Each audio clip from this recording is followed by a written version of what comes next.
ಒಂದು ಕೇಳಿತಮ್ಮ, ನಾನಿಲ್ಲದಿದ್ದರೇನು, ನೀನಿಲ್ಲದಿದ್ದರೆ ನಗುವೇ ಇಲ್ಲಮ್ಮ.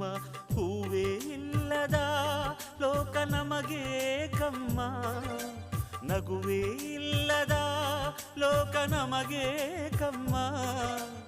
ಈ ಲೋಕದ ಶೃಂಗಾರವೇ ನೀನೇ ಹೂವಮ್ಮ, ಈ ಲೋಕಕ್ಕೆ ವೈಯಾರವೇ ನೀನೇ ಹೂವಮ್ಮ. ಈ ಕವನ ಕೇಳಿ ಆ ಚಂದ್ರ ಕರಗಿದನು,